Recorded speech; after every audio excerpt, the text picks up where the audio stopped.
Salut salut, bienvenue pour une nouvelle vidéo. Aujourd'hui on va faire le bilan de ma palle de l'automne parce qu'on arrive doucement sur la fin de l'automne. Alors c'est pas fini, mais autant, ça va prendre pour une folle, mais autant début septembre je râle après ceux et celles qui disent qu'on est en automne alors que l'automne c'est que le 20 septembre, autant début décembre je n'arrive pas à me dire qu'on est en automne. Oui, bah, j'ai le droit d'être contradictoire comme fille aussi, hein. Donc du coup, j'aurais pu faire traîner ces 4 livres jusqu'au début décembre. Ça m'arrive de le faire des fois, hein, ça arrive. L'année dernière, ça a dû arriver que j'ai lu très tard un des 4 livres de ma palle d'automne. J'ai dû le finir peut-être le 10 décembre, un truc comme ça. Mais je sais pas, psychologiquement, à partir au moins du 15 décembre, on n'est plus en automne, les gars, hein. Alors, en plus, j'habite pas dans une région où il fait froid. Pour vous donner un ordre d'idée, là, on est fin novembre, on n'a toujours pas sorti les manteaux d'hiver parce qu'il ne fait pas froid. Mais je sais pas, j'y arrive pas. Je sais pas. Début décembre, c'est l'hiver. C'est pas le cas en vrai, je sais que c'est pas le cas, mais bref, on s'en fout. J'ai lu ces 4 livres, enfin lu. Je crois que c'est la première fois depuis que je fais ces palmes de saison que je triche. Mais clairement, c'est pas possible autrement. Donc on va y aller. Bref, c'est parti. Du coup, je commence avec celui que j'ai pas lu en fait. C'est même pas que je l'ai abandonné, c'est que je ne l'ai pas lu et que je ne le lirai pas. Je vais le remettre dans ma palle et je le lirai plus tard, je sais pas quand. Donc c'est Les Insurgés saison 1, Conquête de Elle Kennedy. Je l'ai commencé, je l'avais dit en vlog, je l'ai commencé sur un week-end à 1000 je crois. J'ai lu 17 pages.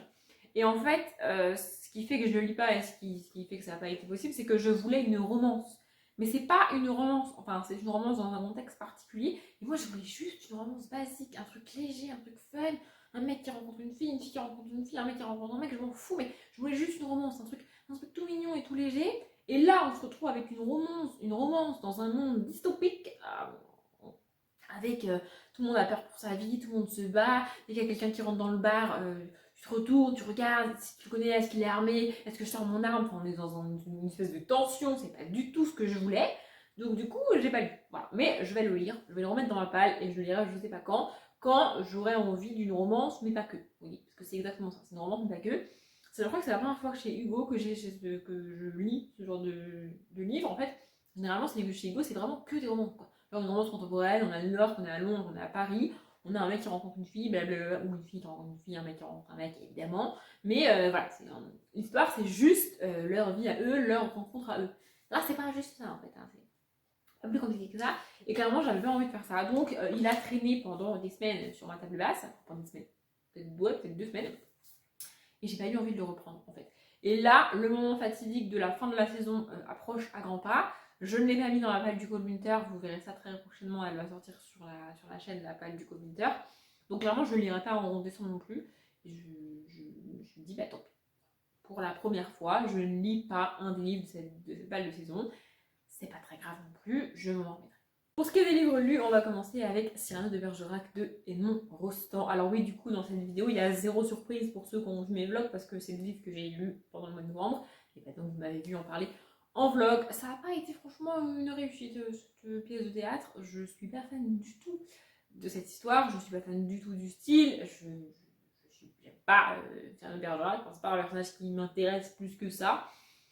Et bah pour moi, je sais pas, j'ai pas passé un bon moment en fait, hein. Je l'ai lu parce que bah, c'est du théâtre et que ça se lit bien, et que c'est un classique et que je voulais le lire, mais en vrai, au début j'étais complètement larguée, je comprenais rien, il y a beaucoup de personnages, j'étais complètement paumée, et puis d'un coup, Cyrano débarque et on a une espèce de triangle amoureux qui se met en place, et je sais pas, en fait, j'ai pas trouvé ça original.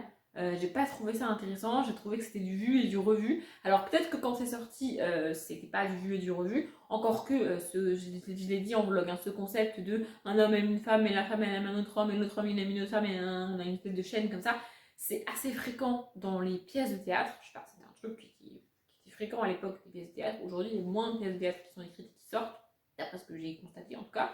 Et donc du coup, bah ouais, c'est un peu du déjà vu, genre machin aime bidule et bidule. Voilà, un peu. Dans Molière, on a ça, je crois. Shakespeare a fait ça, donc enfin. Voilà, il y a des grands noms du théâtre qui ont déjà fait ça. Je ne dis pas que Edmond Rostand n'est pas un grand nom de théâtre et que Cyrano de Bergerac n'est pas une grande pièce de théâtre. Je dis juste que je m'attendais à quelque chose d'un peu moins vu et revu en fait, d'un peu plus original, d'un peu moins fréquent en pièce de théâtre, je sais pas. Je sais pas. Et puis alors, enfin, à chaque fois, je viens de regarder derrière pour m'aider. Voilà, constatez par vous-même ce qui peut m'aider derrière, absolument rien. Absolument rien.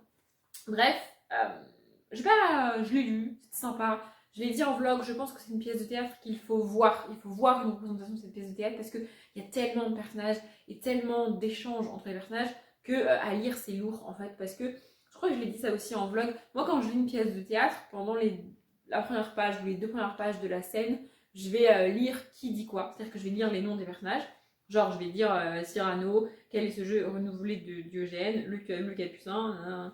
Et ensuite, je vais arrêter. Au bout d'un moment, je vais arrêter de lire qui dit quoi parce que juste lire les phrases, juste le contexte me suffit pour savoir qui dit quoi et pour suivre la conversation. Vous voyez? Sauf que là, c'est pas possible. Parce qu'il y a tellement de personnages que c'est pas possible en fait. Tu peux pas faire ça. Enfin, moi, j'ai pas réussi à faire ça. Ou alors, quand je faisais ça sur 2 pages, je disais, attends, mais c'est pas logique parce que ce que mon cerveau me disait, c'est machin qui dit ça, c'est bidule qui dit ça. Et en fait, il se trompait parce qu'il n'arrivait pas à anticiper. Donc j'ai dû constamment dire machin, nanana, bidule, nanana. Et franchement, c'est lourd à lire quand c'est comme ça. J'adore le théâtre, mais là, c'était très très lourd à lire. Et je pense que du coup, le fait de voir sur scène les acteurs jouer, bah, t'as pas besoin de savoir, enfin, t'as pas besoin de lire qui dit quoi, t'as juste les répliques. Vous voyez ce que je veux dire? Le personnage, il dit pas je suis bidule, et il dit sa phrase, tu vois, il parle juste, et comme physiquement, tu vois qui est qui, bah, c'est plus facile. Bref, voilà. Je l'ai lu. Clairement, c'était pas la lecture de l'année, c'est pas le classique de l'année pour moi. Je sais qu'il y a beaucoup de monde qui adore ce classique et qui le lisent et le relisent et le re-relisent. J'ai du mal à comprendre pourquoi, mais si ça vous fait kiffer, bah lisez-le. Hein, je suis contente de l'avoir lu. Maintenant, j'en garde pas un souvenir impérissable. Ça doit faire 2 semaines que je l'ai terminé et je me rappelle déjà quasiment plus l'histoire. Ensuite, j'ai lu Esther et Mandragore, le tome 1, Une sorcière et son chat de Sophie Dieuaide au texte et Marie-Pierre Audou aux illustrations que d'ailleurs je vais vous montrer. Donc on a des trucs comme ça, des types de calligraphie un peu différentes et on a des illustrations. Alors il n'y en a pas énormément non plus, mais il y en a quelques-unes et j'aime bien les dessins. Je ne connaissais pas du tout ce style de dessin, les dessins de Marie-Pierre Audou quoi. Mais j'aime bien. Franchement, je trouve ça assez fun. On a des grands comme ça, c'est ça que je cherchais. Voilà, franchement, j'aime bien. C'était ma lecture de Halloween, donc je l'ai lu sur le week-end de Halloween. J'avais fait un week-end à 1000 d'ailleurs, puisque c'était la premier week-end de mes vacances et j'avais décidé de faire un week-end à 1000. Bref, et j'ai bien aimé, franchement, c'était très cool, ça se lit très vite, c'est très léger, c'est très fun. En fait, c'est l'histoire de. Comment elle s'appelle? Je sais même plus son prénom. Esther. Vous pouvez pas me dire que c'était écrit dans le titre en fait. Moi je suis fatiguée en ce moment. Bref, donc c'est l'histoire de Esther qui est sorcière. Et au tout début de l'histoire, on est dans une espèce de pensionnat sorcière. En fait, c'est un monde parallèle où vivent toutes les sorcières. Et nous, on n'a pas accès à ce monde parallèle-là. Et il y a une espèce de remise des diplômes. Et Esther obtient un prix. Et une partie de ce prix, c'est de pouvoir aller dans notre monde à nous. Enfin, venir dans notre monde à nous. Et découvrir les humains, échanger avec eux. Et donc voilà, on va suivre Esther qui découvre la vie des petits humains. Il y a une histoire avec un petit chat qui disparaît. En général, j'aime pas les histoires qui parlent de chat parce que je suis pas très chat dans la vie. Et ça me fatigue. Voilà. Dès qu'il y a chat dans le titre d'un livre, je lis pas. Là, vous allez me dire, mais t'as acheté celui-là. Ouais, j'ai acheté celui-là parce qu'en fait, j'avais commencé par acheter le tome 2, dans lequel il n'y a pas du tout question de chat.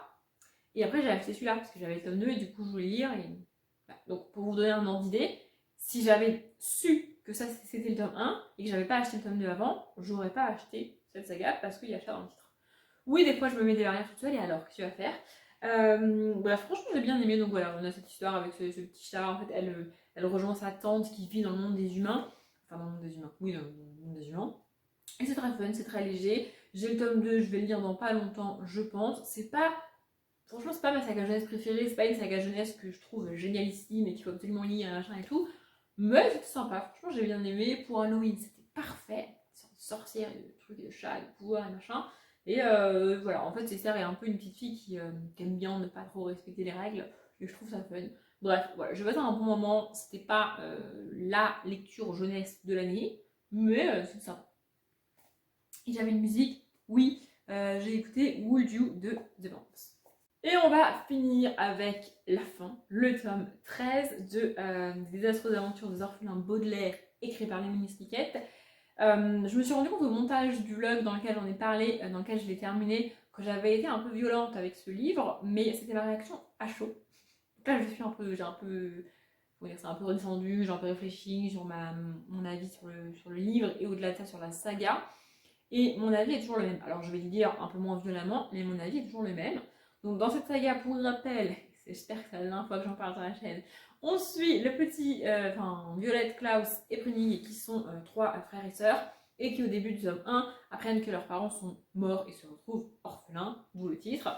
Et on va les suivre dans leurs aventures, ils vont avoir la plupart pendant les premiers tomes un nouveau tuteur à chaque fois et il y a un grand méchant qui se dévoile au fil de l'histoire et qui les pourchasse et qui en veut aux enfants, à leur argent et tout et tout. Et donc on les suit. Et dans la deuxième moitié de la saga, on a des questions qui se mettent en place sur la mort de leurs parents. Qu'est-ce qui s'est passé? Est-ce que c'est un meurtre? Est-ce que c'est un accident? Et tout. Et donc, moi, je m'attendais à la fin de cette saga à avoir des réponses sur ça, en fait, tu vois. Parce qu'ils n'étaient pas obligés de nous questionner là-dessus. Enfin, les parents sont morts, c'est un accident, voilà, tu vois, on s'en fout, on s'en fout. T'es pas obligé de revenir là-dessus sur est-ce que c'est sûr que c'est un accident et qui a fait ça et qui machin et qui bidule, pour à la fin ne pas nous donner de réponse en fait. Enfin, j'étais là, mais pourquoi? Quel est l'intérêt? Donc à la fin, on n'a pas de réponse sur la mort des parents et tout, et ce qui s'est passé. Je vais pas vous spoiler, mais il y a un truc qui était supposé dessus, enfin, qui était supposé sur cette mort, et ils m'ont pas répondu. Et j'étais là, quel est l'intérêt? Il n'y a pas vraiment de fin dans le sens où l'histoire aurait pu continuer en fait. Il aurait pu rajouter des tomes, ça n'aurait pas été dérangeant parce que c'est pas vraiment terminé. Et l'excuse que donne Monsieur Lemonistiquette, qui est un personnage en fait, c'est un pseudonyme, c'est pas vraiment le nom de l'auteur, c'est que en vrai tous les livres c'est qu'une fraction de l'histoire de la vie des personnages et que du coup voilà.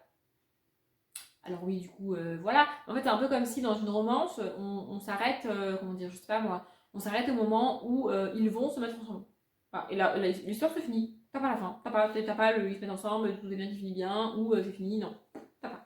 Bah oui, mais c'est qu'une partie de l'histoire, alors du coup je me suis arrêtée là. Bah non, en fait, tu peux me raconter une partie de l'histoire de la vie des personnages, mais t'arrêter à un endroit cohérent, tu vois. Un endroit où j'ai des réponses, où je me sens pas complètement arnaquée. Parce que là, j'ai ce sentiment d'arnaque, en fait. J'ai l'impression qu'il m'a arnaqué au plus haut point. Je suis énervée, oui. Mais j'ai lu ce livre en entier, j'ai lu cette saga en entière. Entier, je sais pas, bref. Voilà, maintenant que j'ai fini la saga, définitivement, je ne comprends pas l'engouement de la plupart des gens qui ont lu ça quand ils étaient jeunes pour cette saga. J'ai du mal à concevoir qu'une saga comme ça peut donner envie de lire aux gens. Vraiment, je ne comprends pas. Je suis désolée, mais je ne comprends pas. Autant Harry Potter, je comprends. Autant les Roald Dahl, je comprends. Autant ça, mais moi, ça m'aurait dégoûté de la lecture à vie. Je me tape 13 tomes avec des personnages et des événements qui m'intéressent la plupart du temps absolument pas, qui sont complètement sortis de nulle part et qui sont what the fuck. Et à la fin, j'ai pas de réponse, j'ai pas de fin, j'ai pas de conclusion. Et ça vous donne envie de lire? Mais à quelle heure en fait? Enfin, je sais pas, vraiment, c'est une vraie question que je vous pose, les gens là. Pourquoi en fait? Enfin, vous avez pas l'impression de vous faire arnaquer à la fin? Vous vous sentez pas complètement nul et à chier parce que vous avez lu ça et que vous avez aucune réponse, aucune conclusion, rien du tout? Enfin, je sais pas en fait. Donc dans le vlog, je dis que c'est une saga de rien et de vide parce qu'en fait, les événements qui sont mis en place et qui sont racontés par l'auteur, c'est comme si on avait une. Ça me rappelle un peu les dessins animés quand j'étais petite. Vous voyez, vous suivez les mêmes personnages pendant tous les dessins animés, mais c'est des petits épisodes de, je sais pas, 5-10 minutes parce que c'est tout petit, et en vrai, les épisodes ne sont pas connectés entre eux, tu vois. Genre, en 5-10 minutes, l'histoire elle commence, elle se termine, et hop, c'est fini, tu vois. Après, t'es obligé de regarder la suite, mais tu regardes la suite quand même, tu vois ce que je veux dire? C'est des petits épisodes comme ça, et là, c'est le cas, en fait. C'est des petits épisodes comme ça, qui sont pas raccrochés entre eux, qui n'ont ni queue ni tête, que tu peux lire à peu près dans n'importe quel ordre, c'est pas très grave, et pour moi, ça n'a pas de cohésion, je sais pas, ça n'a pas d'intérêt, je sais pas, je ressors de cette saga en mode tout ça pour ça. Voilà. Mon avis global sur la saga, c'est ça. J'ai l'impression aussi d'avoir perdu clairement mon temps à lire cette saga. J'aurais pu prendre tout ce temps pour lire ces 13 tomes, pour lire d'autres choses et d'autres livres bien plus intéressants. Donc je suis un peu énervée, je suis un peu agacée après cette saga. Je l'ai quand même lu, pour moi qui abandonne quand même pas mal de livres et pas mal de sagas, c'est déjà pas mal, vous allez me dire. Mais clairement, un peu... voilà. Mon avis sur cette saga, c'est, je vais être très cash et très franche, et je suis désolée pour les gens qui aiment cette saga, mais mon avis globalement, c'est ne perdez pas à lire cette saga, ne perdez pas du temps à lire cette saga, vraiment, c'est pas la peine.